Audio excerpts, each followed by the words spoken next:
there, welcome to Cabarrus This Week. My name is Hannah Lightsey and we're here at the Cabarrus County Animal Shelter in Concord. Throughout the COVID-19 pandemic, the shelter's priority has remained the safety of staff and animals in their care. Despite operating under limited services, the shelter has experienced a silver lining from this situation and has even used it as an opportunity to launch a new foster program. Here's shelter manager Julie Vatier and foster volunteer Marcy Lewis to talk about the shelter's new neonatal care kitten and puppy foster program. We had planned to launch our program this spring before COVID-19 hit. Then we entered into what we call kitten season, where all of the stray kittens are having babies and they all end up here at the shelter. So we had an immediate need for placement. People often find kittens and bring them to us. They need a lot of round-the-clock care. You've got to keep them clean, fed, healthy. They need more care that we can provide here at the shelter, so they need what we call bottle feeders. It's so satisfying. You get so much back.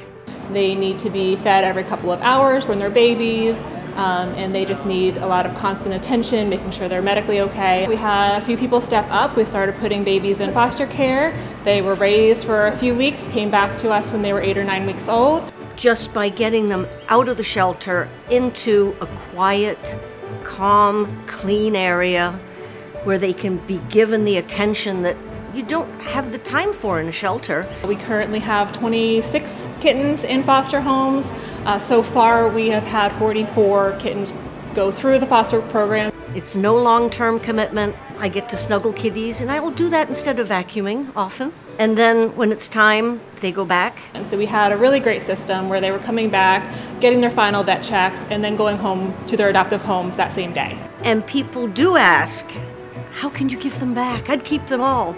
Well, if you kept them all, you wouldn't be able to help the next batch. Our foster program is solely run on donations. We do not have a budget for this program. So we've been fortunate to this point to have donations that can sustain us. So you can search for us through Amazon, just search for the Cabarrus County Animal Shelter, and that will give you a few different lists. We have dog care list, a cat care list, a bottle baby supplies, and a general shelter needs. If you're interested in learning more about the Cabarrus County Animal Shelter, visit their Facebook page at Capco Animal Shelter. One of Cabarrus County's library's most popular programs each year is their summer reading program, a summer-long initiative for all ages that encourages continuing education and helps reduce the summer slide. This year, the program will look a bit different. Library Director Emery Ortiz tells us what participants can expect with the new and improved summer reading program. The good news is we have found a wonderful way to make it all digital.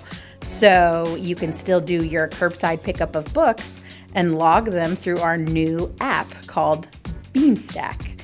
And that will be a digital platform to track your reading through the summer. So regardless of whether you're physically in the library, you're at home, or you're outdoors, the 500,000 minutes of reading really equates to the number of people that we want to read about 15 minutes a day. 15 to 20 minutes a day is an excellent benchmark to aim for. It's pretty doable.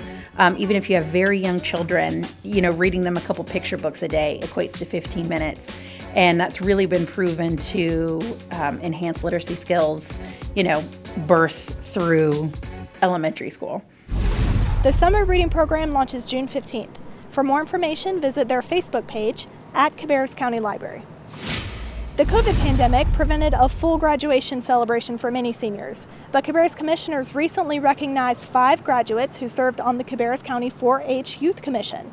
Last week we talked about Emily Pinnell, one of those graduates, and this week we're highlighting 4-H scholar Sarah Houston.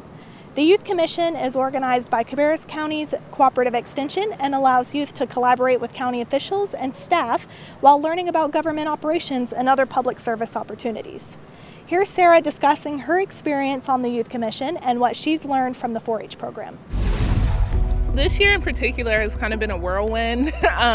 Everything's kind of unexpected now. My 4 years of high school haven't been that bad. I think it was a really fun experience, especially getting to work with 4-H. That's been a major part of my last 2 years of high school. 4-H has taught me a lot about leadership. I've gotten better at public speaking, being an advocate for certain things, going to Duke University in the fall, hopefully to major in either neuroscience or music.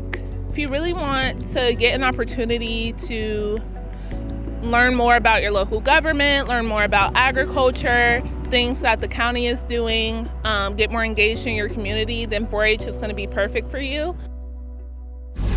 Thanks so much, Sarah, and congratulations on your accomplishments. If you're interested in serving on the Cabarrus County Youth Commission, submit your application on cabarruscounty.us by August. Just search for Youth Commission. Well, that's the end of the show. Thanks to all of our guests for your help with today's episode. You can learn more about these topics in our newsletter. To sign up, go to cabarruscounty.us and type newsletter in the search bar. Also be sure to follow us on Facebook, Twitter, and Instagram at Cabarrus County.